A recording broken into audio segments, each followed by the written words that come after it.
Bonjour et bienvenue à Massalia Box. Bienvenue, c'est le terme qu'on va utiliser à chaque fois pour chaque personne qui va passer cette porte et cette autre porte ou cette autre porte. Enfin, on a plein de portes et c'est le lieu de tous les possibles. On est super content, on a un lieu et donc on a envie de le partager. C'est un lieu que j'ai rêvé, mais vraiment. Ici, le pouvoir, c'est le partage des savoirs. Donc, chacun peut venir avec ce qu'il est. C'est un espace de mise en commun des moyens d'agir pour les habitants des quartiers populaires du centre-ville marseillais.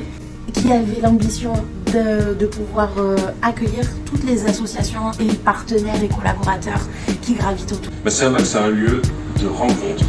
Massalia Box, c'est... je sais pas, des gens sympas, il n'y a que des mots positifs. On organise ici pas mal d'ateliers, des ateliers qui sont proposés par des habitants. Par exemple, il y a les ateliers conversation, self-défense, bientôt box, des ateliers créatifs. Les cafés des voisins pour qu'on puisse parler avec tous les habitants du quartier et les intégrer à notre programmation. Des séances de films qui sortent de l'ordinaire. Des gens qui viendraient parler de leurs bouquins, c'est-à-dire amener de la matière à débattre. Des ateliers jeux de société qui font l'objet d'un autre atelier de conception de jeux par le biais d'un graphique groupe recherche action formation. Où on travaille avec les personnes concernées sur une problématique, avec des personnes ressources et puis aussi on va s'interroger sur le côté recherche pour pouvoir créer des jeux. Et par l'expérience du jeu aussi, on pourra faire évoluer nos pratiques. L'idée c'est que tous les projets qu'on accueille puissent nourrir d'autres projets. On a amassé au fur et à mesure des années de pratique un énorme fonds documentaire à destination de toutes les personnes qui veulent y jeter un coup d'œil.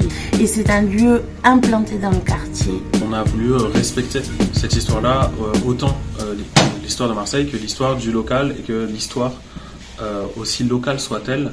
Et cette histoire qui se retrouve dans le croisement, dans l'émigration, c'est des histoires qui ont du sens pour les gens au quotidien. Et c'est aussi des cultures qui nous touchent et desquelles on est issus. Dans la programmation culturelle, dans les activités qu'on fait, dans les choses qu'on propose, c'est vraiment de créer un espace où toutes ces voix-là peuvent s'exprimer.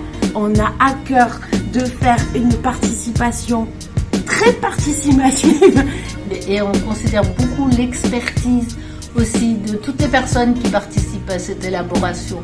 Quand on est concerné par une question, on n'est pas un bénéficiaire, on est vraiment un acteur.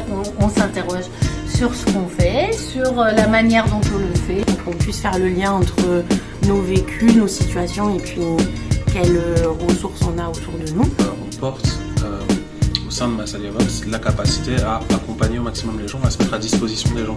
Il y a des moments qui sont prévus pour accueillir les gens qui viennent présenter des projets. De montrer aux gens que c'est possible de faire des choses en mettant à disposition des compétences, des ressources et un lieu. On a vraiment sur tout ce qui est ingénierie de projet, recherche de financement, conception, structuration, etc. Mais aussi tout ce qui est ingénierie pédagogique, tout ce qui est la maïeutique, vraiment faire naître les projets et aussi de faire les choses collectivement. Au niveau de la capacité à se faire entendre, de l'accès à l'apprentissage et au savoir. Le petit peuple, les gens des quartiers, on n'a pas accès.